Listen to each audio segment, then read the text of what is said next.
Eee, baik, jadi saya pada kali ini akan, memberikan tambahan materi dan harapannya adalah tujuannya Anda bisa memahami tipe-tipe penelitian seni, ya, karena, saya berharap Anda langsung bisa nanti mengeksekusinya dalam bentuk ide-ide untuk, mengusulkan proposal Anda, ya baik itu nanti proposal kajian maupun proposal penciptaan seni, ya.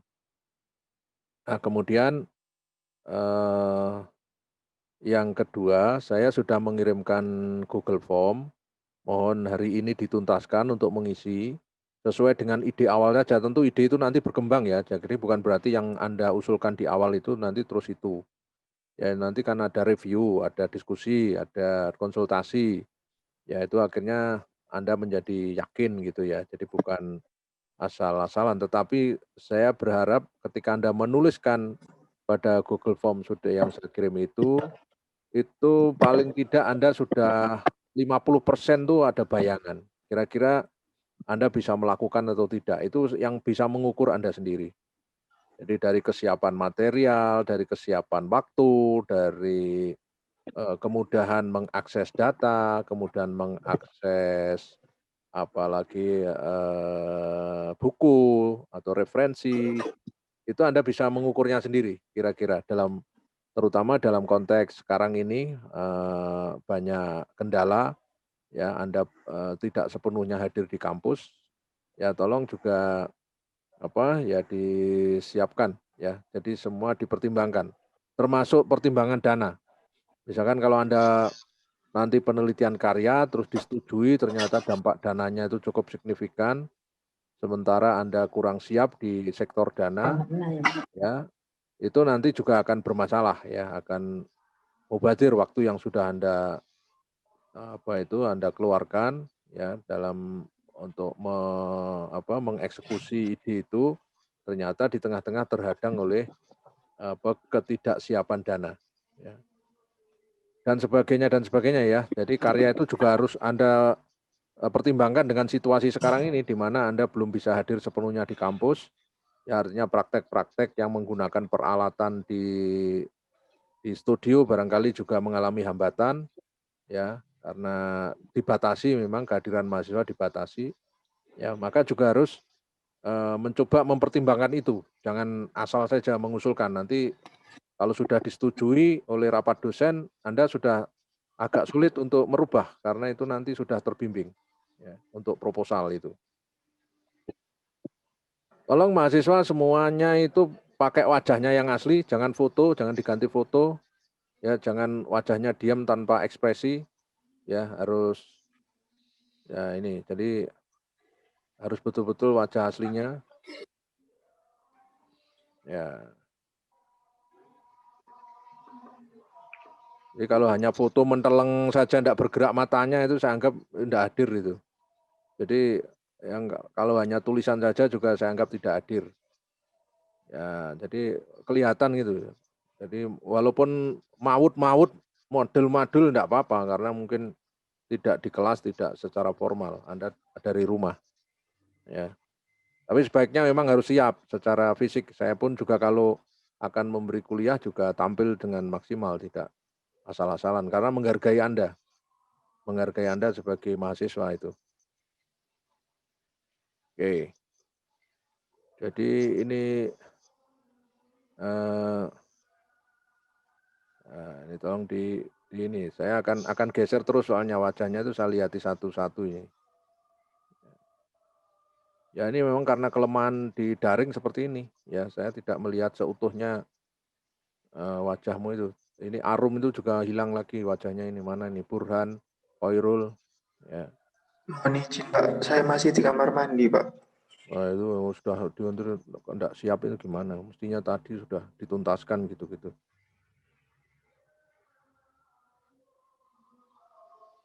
Ya setelah ini admitnya saya kunci, jadi nggak bisa masuk lagi, biar tidak keluar masuk gitu.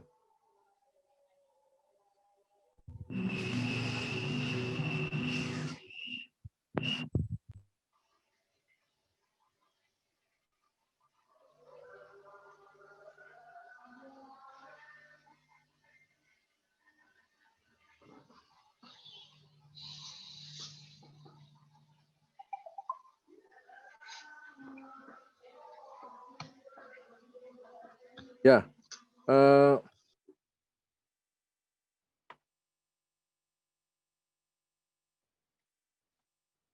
pertama yang harus saya katakan adalah dalam penelitian seni, ya, ada 3 tipe. Ini saya kira minggu yang lalu sudah saya singgung, ini akan saya perdalam lagi agar Anda terus ingat. Jadi ada tiga tipe atau jenis ya dalam penelitian seni itu. Yang pertama yang disebut dengan research on art, ya, dan yang kedua research of art, yang ketiga research in art. Research on art itu penelitian ya di mana seni itu dikaji dengan teori-teori yang dipinjam dari teori di luar seni, misalkan meminjam teori sosiologi, teori antropologi, teori psikologi, ya, filsafat, teori sejarah. Nah, itu namanya riset on art. Jadi seni sebagai objek, ya, objeknya yang diriset, tetapi ketika meriset itu Anda menggunakan pendekatan teori dari bidang lain, ya. Jadi misalkan kalau Anda melihat galeri, misalkan meriset galeri, lalu kemudian Anda menggunakan teori ekonomi seni atau art management, maka di situ Anda melihat galeri sebagai infrastruktur seni yang dilihat dari bagaimana galeri itu dikelola, ya, ada tata kelola di situ. Itu artinya riset on art. Ya, jadi gampangannya riset on art itu ada seni dilihat meminjam kacamata orang lain. Ya, bukan kacamata seni, tapi kacamata orang lain. Ya, bisa kacamatanya sosiologi, kacamatanya antropologi, kacamatanya agama, bisa saja. Ya, jadi misalkan Anda melihat seni dengan kacamata agama yang Anda yakini, misalkan berdasarkan dinul Islam, tidak apa-apa. Kalau memang Anda ahli di situ, Anda ngerti fikih, ngerti sejarah peradaban Islam, ya silahkan aja Anda melihat seperti itu. Ya, akan menarik juga. Ya, jadi yang pertama itu. Jadi yang pertama, kalau Anda masuk ke kajian dan menggunakan teori-teori bidang lain, berarti Anda masuk ke tipe 1. Ya. Anda meneliti seni lukis misalkan, karya seseorang, lalu Anda lihat dari aspek estetik. Nah, itu berarti Anda sudah masuk ke tipe 1, research on art. Anda masuk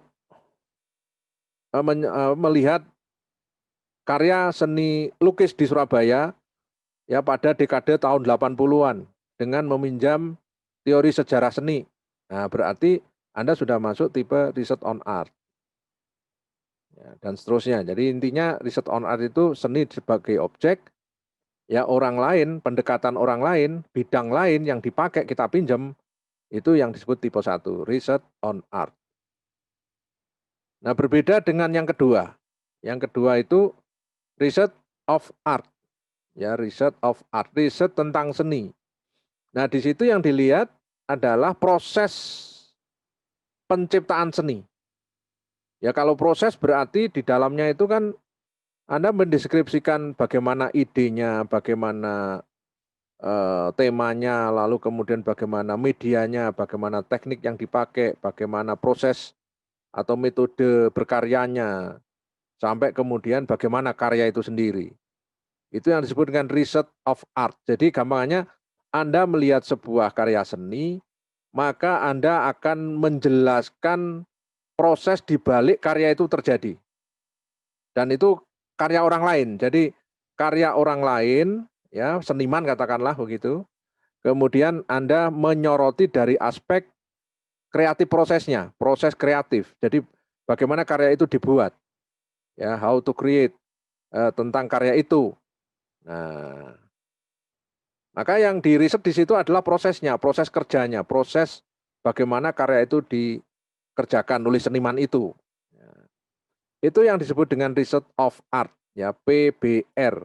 PBR itu praktek singkatan dari practice based research, penelitian berbasis praktek. Penelitian berbasis praktek.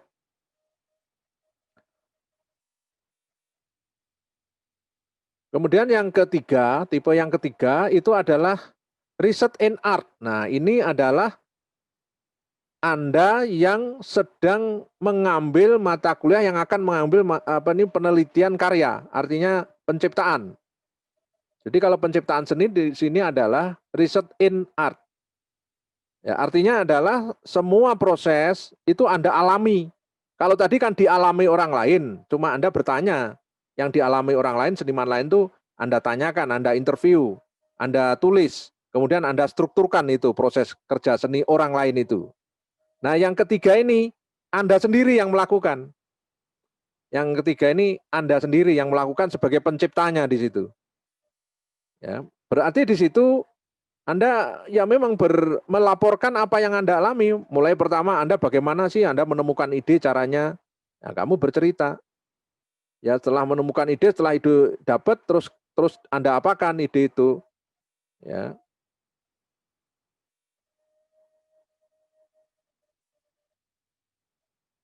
Ini Fajar ini kelihatannya tidak serius ini. Kalau mendengarkan kuliah sambil bawa ini ya.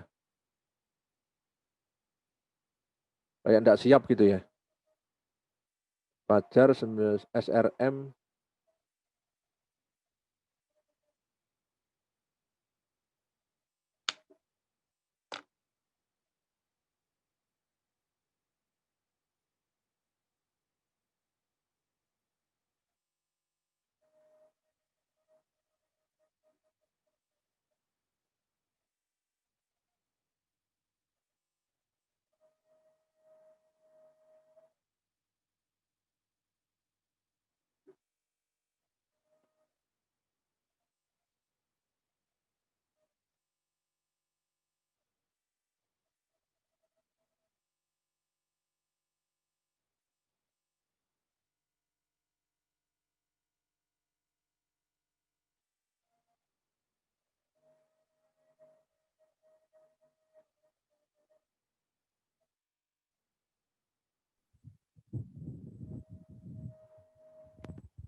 Ya, saya lanjutkan.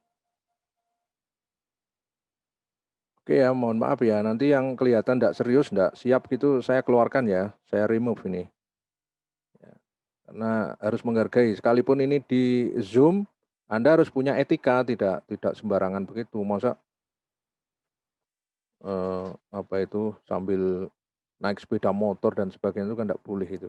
Jadi nanti mengganggu kalau itu nanti Anda tidak konsentrasi, saya mencelakain mahasiswa. Jadi betul-betul siap mendengarkan kuliah, bukan sekadarnya begitu. Kalau sekadarnya saya tampil menyiapkan materi sepenuh waktu, tidak asal-asalan juga. Jadi Anda harus betul-betul siap menyiapkan waktu. Kalau jamnya kuliah ya kuliah, jangan ditambahin yang macam-macam gitu. Oke, jadi itu sekedar himbauan aja. Ya. Jadi kalau nanti kelihatan di layar itu Anda tidak serius, langsung saya remove itu.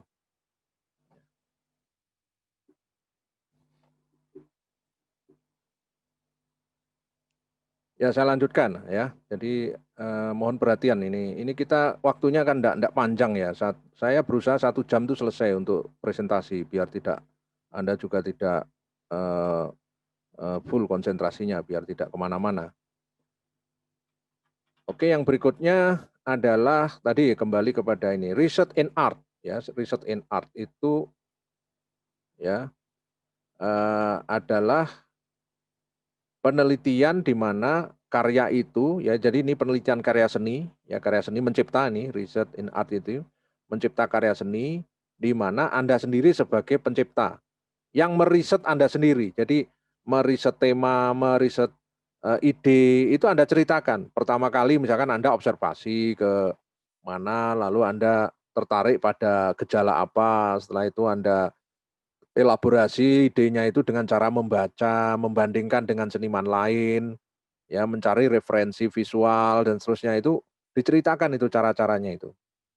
Ya, setelah itu baru membuat perencanaan awal, ya membuat sketsa, kemudian mendesain, ya terus kemudian lalu mencari fokus, merancang bahasa simbolnya seperti apa, ya teknisnya seperti apa. Jadi ada langkah kerjanya lah. Jadi langkah kerjanya itu harus dijelaskan. Kenapa begitu? Karena ini adalah metodenya itu research. Ya kecuali kalau Anda tidak sedang riset jadi mencipta sambil lalu saja itu tidak masalah. Ini konteksnya adalah karya seni itu hasil daripada penelitian, hasil dari research. Ya riset yang kemudian outcome-nya itu hasil akhirnya adalah karya seni itu. Tetapi Anda karena dituntut juga harus ada tulisan yang mendampingi karya seni itu, maka tulisannya itu nanti berupa deskripsi pengalaman-pengalaman kreatif Anda ketika memproses karya itu. Ya. Dan kemudian bagaimana Pak cara agar apa ini penjelasan saya itu tidak terlalu subjektif, tetapi juga dipertimbangkan dengan yang lain. Ya itu caranya ya harus dikaitkan dengan referensi. Ya, ketika Anda misalkan membaca gejala sosial politik misalkan, sekarang ini banyak orang yang apa ya sering tampil di media sosial tapi tanpa berpikir panjang. Akibatnya banyak orang Indonesia itu yang berpikir pendek. Ya pikiran pendek itu Anda jadikan tema. Ya seperti apa wajah-wajah orang yang berpikir pendek itu? Karena sering tersulut isu, sering tersulut hoax, kemudian eh, akhirnya melahirkan satu krisis sosial. Itu gara-gara cepat percaya pada hoax. Nah, itu dari gejala itu Anda kemudian Anda kaitkan dengan dunia sosial hari ini, tentu dengan cara membaca perubahan sosial. Ya, dari di situ ide Anda yang hasil dari pengamatan yang intensif sehari-hari itu, kemudian Anda elaborasi dengan cara membaca. Nah, itu yang dimaksud untuk menjaga objektivitas pikiran Anda itu. Jadi bukan berarti kalau Anda yang meriset lalu semuanya dari Anda 100%, tidak. Harus juga dikonfirmasi melalui referensi. Itu. Nah, silakan Anda semua memilih mana tipe-tipe yang Anda inginkan. Tentu masing-masing punya pertimbangan dari Anda sendiri. Nah, yang berikutnya ya, yang berikutnya ini.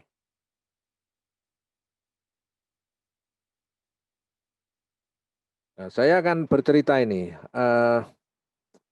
Kalau Anda memilih kajian, riset kajian, maka sebenarnya ada 3 hal yang bisa Anda ambil. Ya, 3 hal, 3 dimensi, 3 persoalan. Yang pertama, seni rupa sebagai artefak. Seni rupa sebagai artefak, artinya sebagai materi, sebagai benda.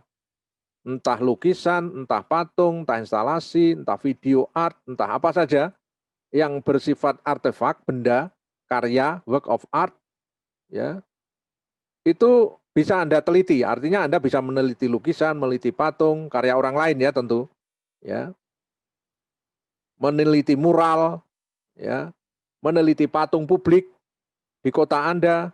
Misalkan kalau dari orang yang tinggal di Ponorogo itu banyak patung kota-kotanya tentang patung-patung reok. Mulai masuk Tugu Batas Ponorogo, ya dari Madiun ke Ponorogo itu di tengah-tengah itu ada patung reok. Nanti masuk kota juga setiap perempatan ada patungnya.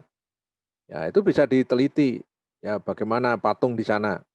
Kenapa temanya reok? Lalu siapa yang membuat? Ya desainnya seperti apa? Ya, di titik-titik mana itu didirikan patung-patung itu. Ya, misalkan seperti itu artinya Anda melihat sebagai artefak, sebagai benda. Nah, sebagai benda itu bisa dilihat dari banyak sisi. Ya, sisi teknisnya, sisi materinya itu sendiri, ya. Terus juga sisi bentuknya. Ya. Jadi banyak hal di situ yang bisa dilihat sebagai karya itu. Juga bisa dilihat dari aspek ya, kalau di dalam teori biasanya dibagi dua. Aspek formalistiknya, ya karya sebagai dilihat dari aspek formalistiknya. Kalau formalistiknya itu apa sih? Di dalam karya itu kan berarti ada hal-hal yang sifatnya inherent di dalam karya, artinya sudah nempel di karya. Ya tentang warna, tentang bentuk, tentang garis, tentang ruang, tentang tekstur, itu namanya apa? Formalistik. Kita melihat karya yang bersifat formal, artinya unsur-unsur yang sudah ada secara material di karya itu. Ya, itu namanya formalistik. Nah, atau melihatnya dengan cara artefak itu dilihat dari di luar yang formal itu. Ya, artinya di situ menggunakan cara yang disebut dengan ekstra estetik. Kalau tadi estetik, intra estetik, ya intra estetik artinya hal-hal yang sifatnya inherent di dalam karya. Artinya sudah otomatis ada di dalam karya itu. Anda tinggal menjelaskan bagi apa saja yang ada di situ. Ya, tinggal membuat deskripsi. Nah, kalau ekstra estetik itu adalah bagaimana karya itu kita lihat sebagai karya dalam pertimbangan sosial, dalam pertimbangan kita. Ya, kita bisa menggunakan penalaran melalui meminjam dengan tadi dengan teori-teori sosial, teori antropologi, teori sosiologi, itu namanya melihat artefak dalam konteks ekstra estetik, artinya di luar itu.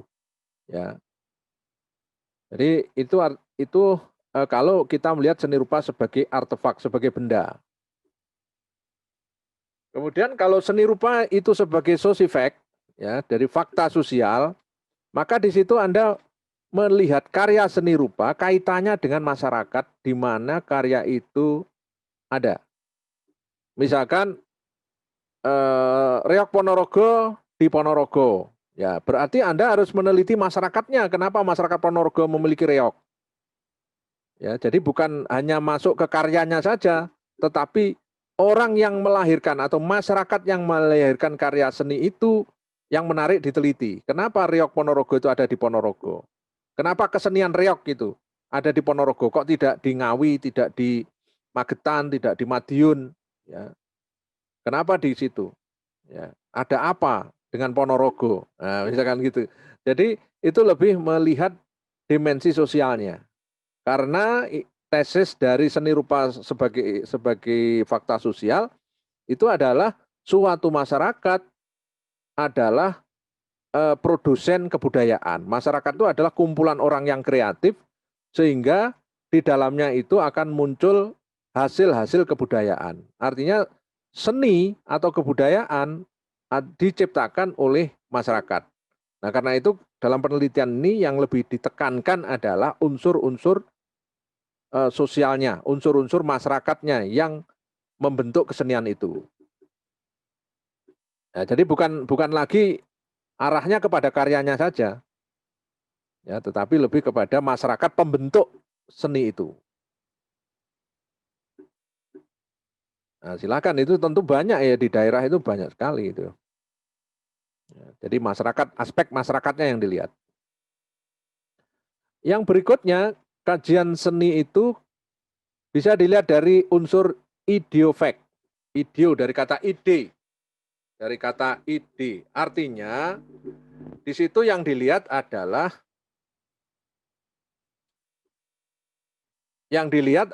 unsur-unsur ide, ya, unsur-unsur filsafat, unsur-unsur religi, ya, yang sifatnya abstrak, norma-norma yang mempengaruhi karya itu tercipta.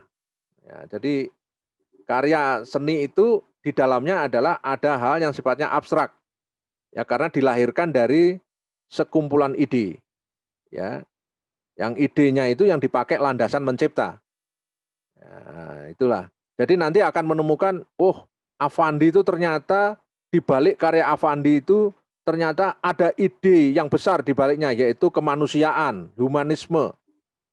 Ya, karena yang dilihat dari berbagai karya kok temanya itu selalu menyentuh pengemis, ya, terus kemudian masyarakat bawah, lalu potret dirinya sendiri yang jelek itu dilukis berkali-kali, ya orang sabung ayam di Bali, ya. Jadi akhirnya terus muncul kesimpulan, ide dasar apa yang dipakai Affandi melukis. Nah, kemudian akhirnya dapat ditemukan ternyata Affandi itu ide dasarnya adalah humanisme, kemanusiaan, sifat-sifat manusia itu sendiri yang ada yang serakah, ada yang jahil, ada yang berkuasa, yang ada yang kuat, ada yang jelek, ada yang cantik. Nah, itu adalah ide dasarnya di situ. Nah, jadi penelitian ini juga Anda bisa mengkaji yang sifatnya idiofact, ya. Ya. Jadi itu kajian, ya. Jadi kajian itu bisa kita klasifikasi menjadi 3 hal paling tidak. Ya. Nah, silakan Anda masuk ke pintu yang mana. Nah, sekarang cipta karya seni. Kalau Anda mengambil jalur penciptaan, maka saya kenalkan 6 pendekatan penciptaan seni. Yang pertama yang disebut dengan metode reproduksi. Jadi kalau Anda berkarya, sebenarnya juga bisa itu mengambil jalur reproduksi. Reproduksi itu artinya ada karya yang sangat menarik Anda, dengan demikian alasan Anda tertarik itu tentu harus kuat, alasannya apa Anda tertarik. Ya kemudian karena tertarik Anda ingin merasakan bagaimana karya itu dibuat. Lalu Anda mengeksekusi karya. Misalkan gini, Anda tertarik lukisannya Basuki Abdullah, lanskap atau pemandangan. Maka kemudian Anda mengcopy sejumlah lukisan pemandangannya Basuki Abdullah dengan teknik reproduksi. Artinya saya biasanya menyebutnya copy paste. Jadi karena mereproduksi, ya berusaha memirip-miripkan apa yang Anda reproduksi. Karya aslinya itu Anda reproduksi. Boleh di S1 boleh dengan pendekatan reproduksi, tetapi tentu dengan ada tujuan, ada alasan kenapa Anda melakukan reproduksi. Ya. Ya itu tinggal ngasih alasan, misalkan tadi contohnya Anda tertarik pada Basuki Abdullah, maka kenapa Anda tertarik Basuki Abdullah? Anda harus membaca buku Basuki Abdullah, ya sehingga nanti ada alasan kenapa ketertarikan itu membentuk Anda, akhirnya Anda ingin mengcopy, ingin mereproduksi karya-karya Basuki Abdullah. Nah itu boleh diambil jalur 1, cipta karya dengan metode reproduksi. Nah ini silakan Anda mulai berpikir sekarang.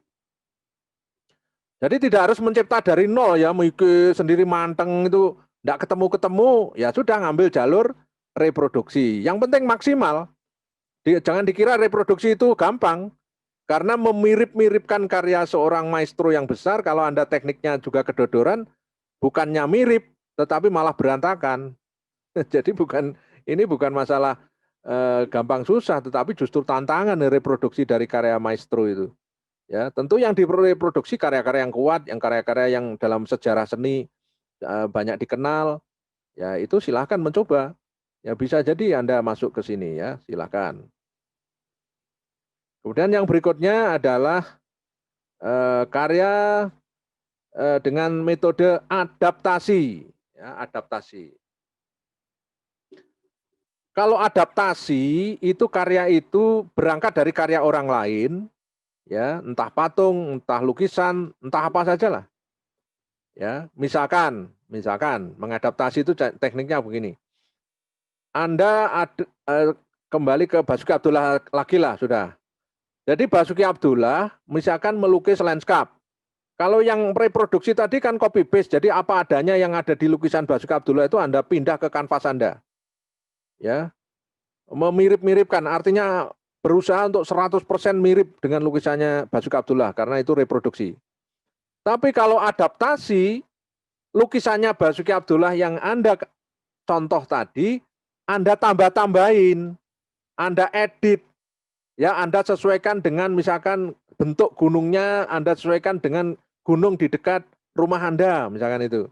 Jadi kalau misalkan Anda mencontoh lukisan Merapinya Basuki Abdullah, maka gunung Merapinya itu Anda ganti. Ya, Anda ganti Gunung Semeru atau Gunung Kelut misalkan, atau Gunung Sumbing. yang rumahnya dekat gunung di sekitar Anda. Ya, tetapi suasana, warna, ya dan yang lain-lain itu masih ambil dari Basuki Abdullah, tetapi ada beberapa yang diadaptasi. Bentuk gunungnya, lalu misalkan kalau di bawah gunung itu ada sungai yang mengalir, maka arahnya sungai juga bisa Anda ganti. Misalkan diganti apa? Ya, sungai diganti sawah atau jalan tol atau jalan raya atau apa begitu, tidak harus sungai. Misalkan diganti jalan. Nah, itu namanya mengadaptasi. Jadi kira-kira mengadaptasi itu definisinya adalah berkarya dengan cara ya mereproduksi, pertama memang melakukan reproduksi, tetapi juga ada upaya-upaya untuk mengedit, menambah, mengurangi ya dari karya yang Anda pakai sebagai referensi. Itu namanya metode adaptasi. Nah, ini tinggal Anda riset karya berarti kan di situ. Nah, yang berikutnya adalah metode rekonstruksi. Ya, rekonstruksi. Re itu kembali, konstruksi. Jadi merekonstruksi artinya menyusun ulang. Ya. Contohnya gimana, Pak? Contohnya, misalkan Anda hidup di daerah, di desa. Di desamu itu ada cerita rakyat yang belum pernah dilukiskan, belum pernah divisualisasikan. Anda dengar cerita-cerita itu dari nenekmu, dari ayahmu, dari Pak Lurah, dari perangkat desa di situ. Lalu kemudian Anda mencoba memvisualkan di situ. Jadi cerita rakyat itu Anda rekonstruksi dalam bentuk visual. Ya, bisa patung, bisa lukisan, bisa apa saja. Termasuk bisa video. Ya. Itu dilakukan rekonstruksi. Jadi menyusun ulang cerita-cerita yang bersifat naratif lesan tadi, Anda rekonstruksi. Contohnya misalkan lukisannya Raden Saleh, penangkapan Pangeran Diponegoro. Nah, apakah Raden Saleh tahu betul langsung penangkapan itu, menyaksikan? Tidak. Ya. Dia hanya dapat cerita bahwa tahun 1825 sampai 1830 ada perang Jawa yang besar sekali yang tokohnya Diponegoro. Dan Diponegoro akhirnya diasingkan ke luar Jawa oleh Gubernur Jenderal de Kock, ya, oleh Residen de Kock, ya, terus diasingkan ke luar Jawa, ke mana, Sulawesi, ya, ke Sulawesi Selatan, ya, ke Makassar. Nah, cerita itu ditangkap oleh Raden Saleh. Kemudian Raden Saleh merekonstruksi cerita itu, lalu mengimajinasikan Raden Saleh itu ditangkap di depan kantor residen Gubernur Jenderal de Kock itu. Ya. Jadi itu berdasarkan cerita, kemudian direkonstruksi, lalu kemudian divisualkan. Nah, itu boleh Anda berkarya seperti itu berdasarkan cerita-cerita di sekitar Anda. Ya. Tidak harus ceritanya, tidak harus masyarakat. Misalkan Anda belum pernah tahu nenekmu misalkan. Nenekmu sudah mati lama, sudah mati, Anda lahir sudah tidak punya nenek, artinya belum pernah menemui nenek. Lalu Anda dapat cerita dari ayahmu, dari ibumu. Nenek itu dulu, wah, perempuan yang cantik sekali, ini hidungnya begini, wah, kamu berimajinasi. Ya. Terus kemudian kamu mengumpulkan foto-foto nenek kalau masih ada, foto hitam putih, foto dari ijazah, foto dari KTP, foto apa gitu ya. Nah, dari cerita-cerita itu kemudian ada merekonstruksi. Ya, bagaimana nenekmu itu seorang perempuan yang perkasa, yang mengatasi kepentingan ekonomi keluarga dan mampu melahirkan ayah bundamu yang luar biasa. Nah, itu direkonstruksi. Boleh berangkat dari kayak gitu itu. Ya. Jadi berangkat dari situasi yang Anda alami sendiri, cerita-cerita di desamu dengan keluargamu atau apamu, yaitu itu bisa direkonstruksi, dihadirkan ulang dalam bentuk karya. Nah, ngapain Anda sulit-sulit cari tema yang aneh-aneh itu? Ya berangkat aja dari ini ya, metode-metode yang saya tawarkan ini. Ya.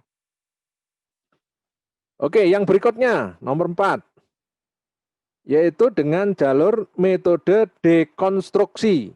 Ya, dekonstruksi. Nah, itu berlawanan dengan rekonstruksi. Kalau rekonstruksi tadi Ya, dari cerita-cerita Anda hadirkan ulang dengan cara mengumpulkan cerita tadi, terus kemudian disatukan, berusaha tuh diimajinasikan menjadi satu kesatuan. Itu namanya rekonstruksi. Tapi kalau dekonstruksi, ya dekonstruksi yaitu mempertanyakan ulang, ya melukis ulang dengan cara yang baru. Ya, karena itu ada D itu artinya sudah ada dekonstruksi, tetapi Anda elaborasi lagi, Anda ya dalam tanda kutip Anda kembangkan lagi. Bisa jadi Anda dalam tanda kutip Anda rusak, ya. Anda main-mainkan di situ di dekonstruksi itu. Contoh, kalau Anda pernah melihat lukisannya misalkan Picasso, ya. Picasso itu awalnya melukis banteng realis. Kalau banteng menjadi sosok banteng realis yang beneran yang hidup di hutan-hutan itu, kemudian Anda lukis sebagai banteng, orang masih mengenali itu banteng, itu artinya mimetik, ya. Artinya mencontoh langsung, mencontoh. Itu namanya mimetik, menghadirkan ulang secara mimetik, ya, karena dicontoh. Tetapi setelah banteng itu dipelajari oleh Picasso, lalu kemudian tidak tampil sebagai sosok yang natural, tetapi kemudian hadir hanya sekedar garis-garis minimalis. Ya, kepalanya unsur garis utamanya ini, bentuk tubuhnya unsur garis utamanya ini, kakinya ini. Tapi secara keseluruhan Anda tetap mengenali itu bentuk banteng asalnya. Nah, itu namanya dekonstruksi. Jadi konstruksinya Anda olah sedemikian rupa, ya, bisa jadi bentuk aslinya itu menjadi kabur, ya, atau masih dikenali, atau bahkan yang terakhir itu malah hilang sama sekali. Karena dekonstruksi itu bisa macam-macam efeknya. Bisa masih dikenali, unsur-unsur dasarnya masih dipertahankan, ya, sampai secara ekstrim bisa jadi sama sekali tidak ada. Sehingga tidak bisa mengenali lagi itu apa gitu. Bahkan sampai menjadi abstrak. Ya, itu namanya dekonstruksi. Jadi mendekonstruksi itu adalah mencari unsur-unsur lain yang sangat sangat dasar dari suatu bentuk, ya, akhirnya melahirkan karya yang baru. Itu. Yang berikutnya, yang 5, metode hibridasi. Ya, hibridasi. Apa yang dimaksud hibridasi? Ya, yang dimaksud hibridasi itu apa?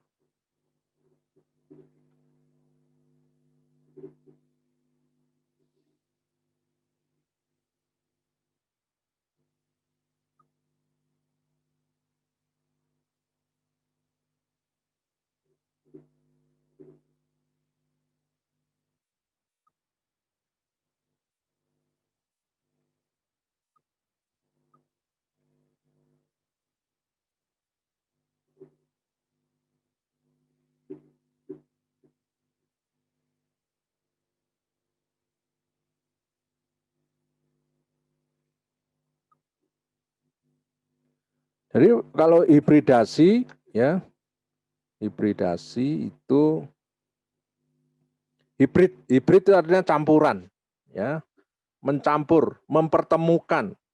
Misalkan Anda mempertemukan antar aliran, ya, misalkan aliran ekspresionisme Anda pertemukan dengan aliran fauvisme, dengan impresionisme, ya, itu dijadikan satu di dalam satu kanvas.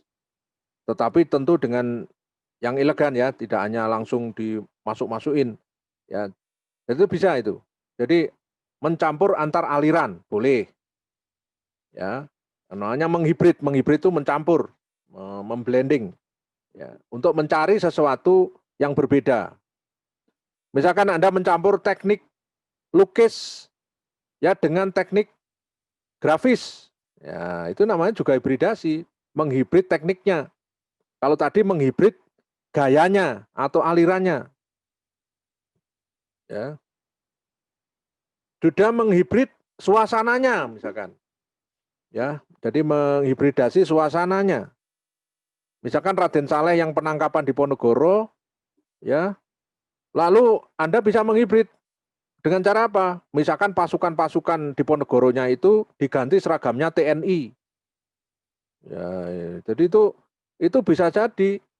Ya, jadi bukan berseragam kayak prajurit Jawa masa lalu, tetapi seperti prajurit TNI. Wah, itu keren itu. Jadi itu bisa jadi sangat parodi.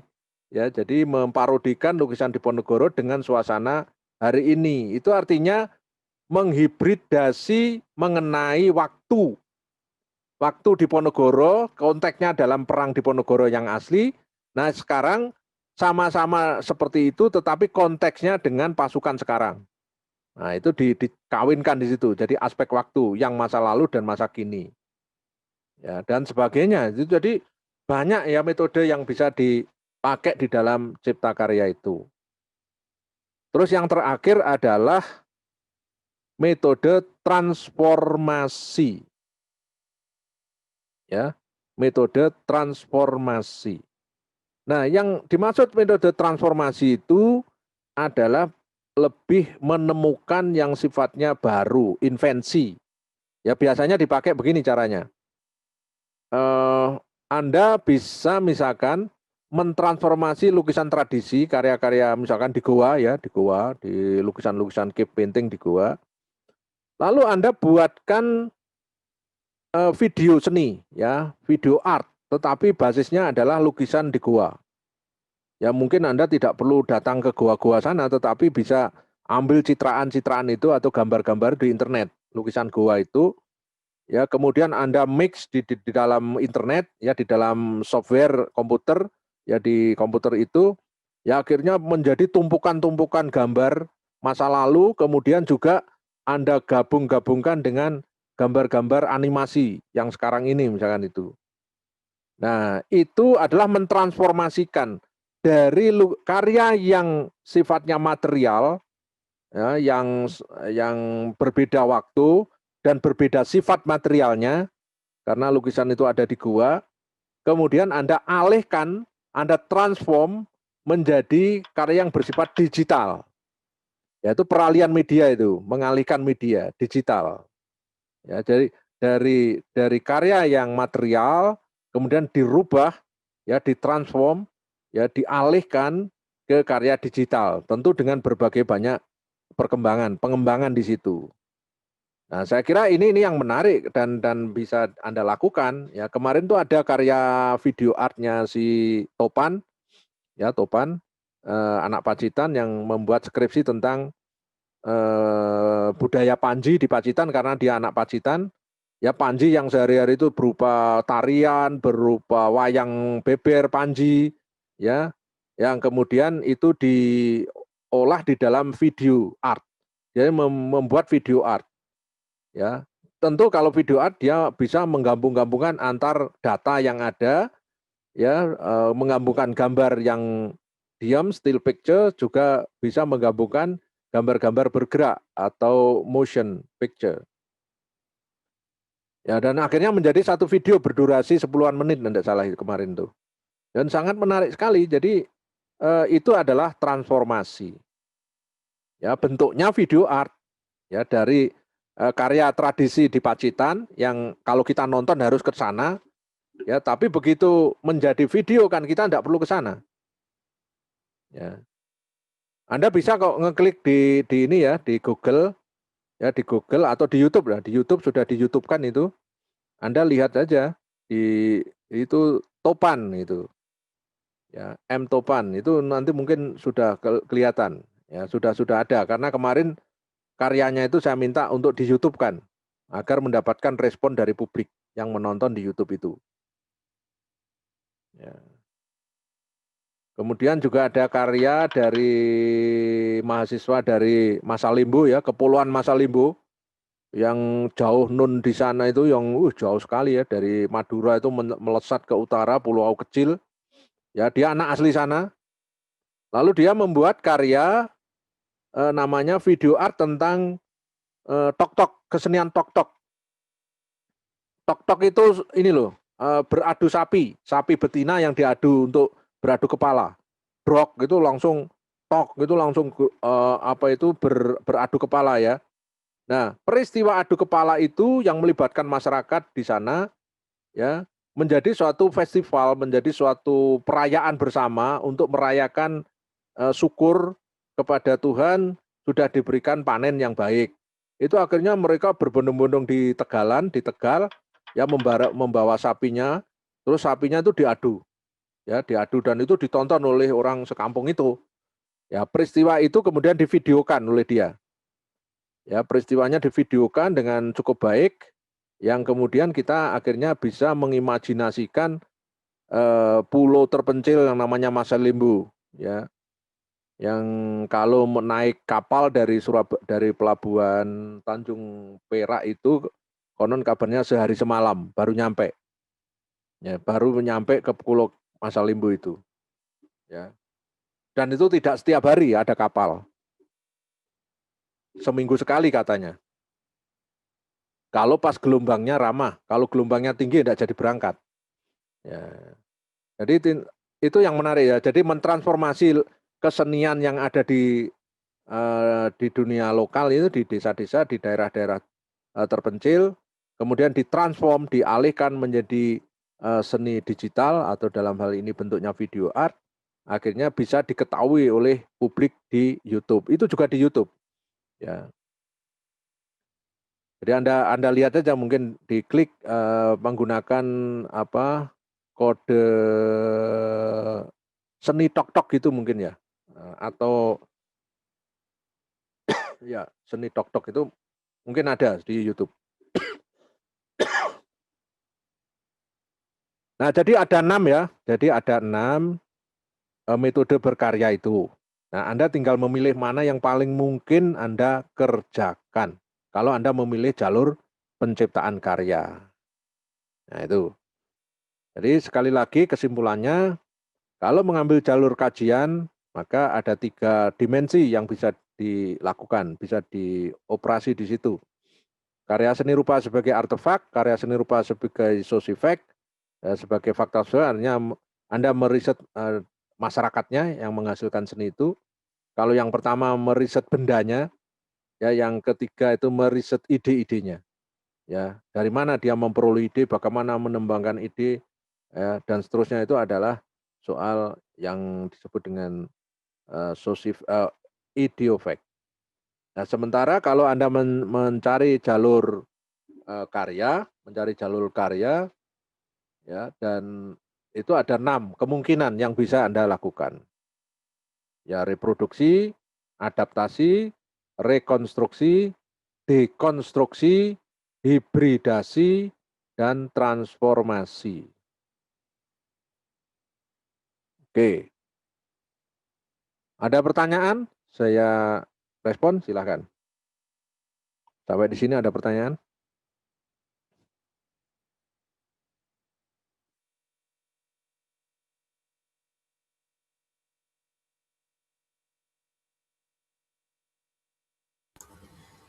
Saya Pak. Ya, siapa? Khairul Anwar. Khairul Anwar. SRM 18. SRM 18. Nomornya berapa absennya? Oh, 14. Oke. Ya, silakan. Tuh. Nah, di sini saya ingin mempertanyakan metode yang hibridasi itu, Pak, pencampuran. Nah, hibridasi di sini apakah bisa semisal kita itu mencampurkan aliran dan teknik, tidak satu arah, Pak. Ya. Kan tadi kalau penjelasan Bapak itu antara aliran ini terus aliran ini, Ya. terus teknik 1 dengan teknik 2. Ya. Terus semisal kita mencampurkan yang satunya aliran, terus yang kedua itu teknik, terus yang keempat itu suasana. Apa boleh gitu ya? Iya, apa boleh gitu, Pak? Ya, jawabannya sangat boleh. Ya, jawabannya sangat boleh. Itu tadi sekedar contoh-contoh saya ya. Jadi kalau hibridasi itu kita bedah lagi, itu yang bisa disanding-sandingkan, bisa dihibrid itu bersilangan, Mas.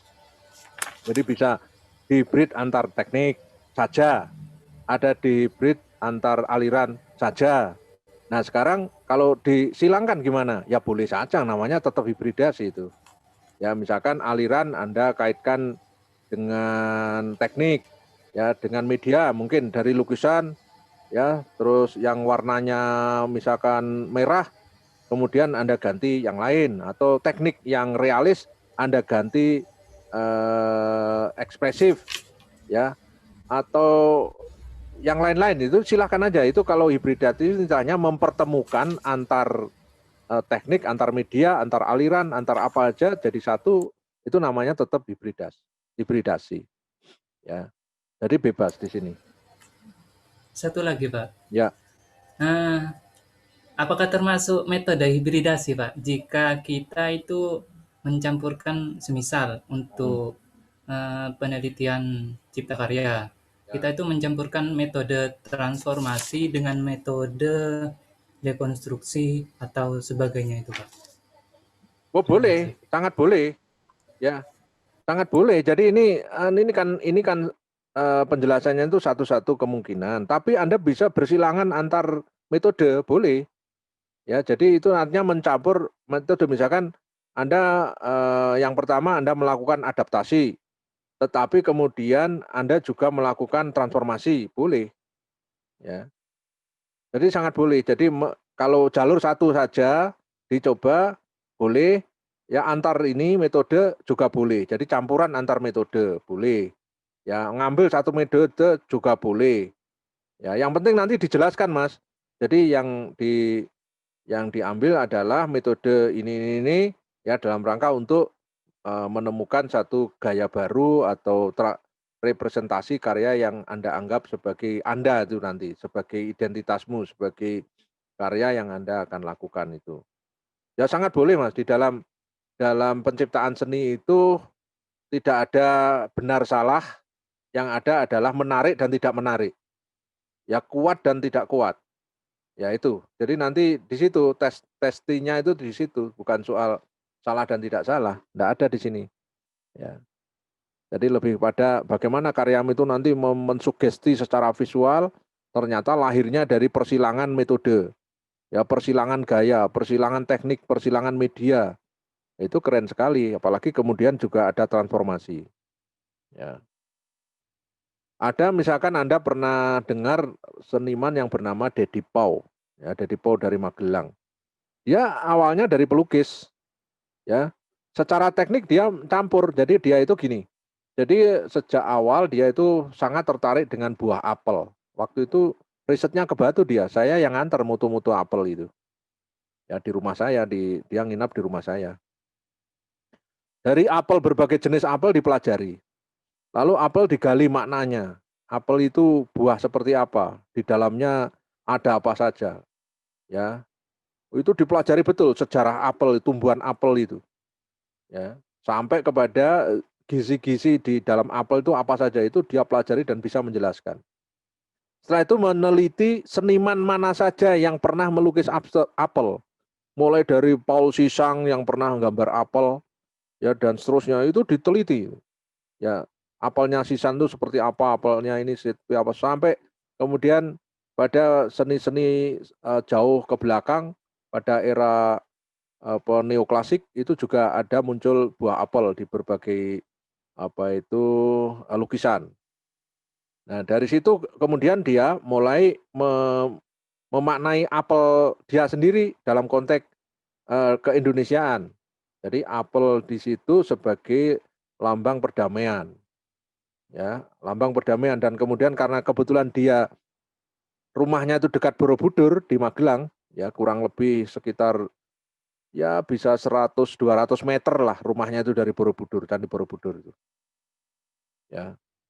Nah, lalu kemudian apel itu disandingkan, dihibrid dengan relief di Borobudur, dengan patung-patung Buddha, dengan apa saja. Jadi temanya akhirnya karena Buddhis itu merupakan simbol perdamaian, ya, orang yang menyebarkan kebaikan, ya tokoh yang menyebarkan kebaikan, lalu kemudian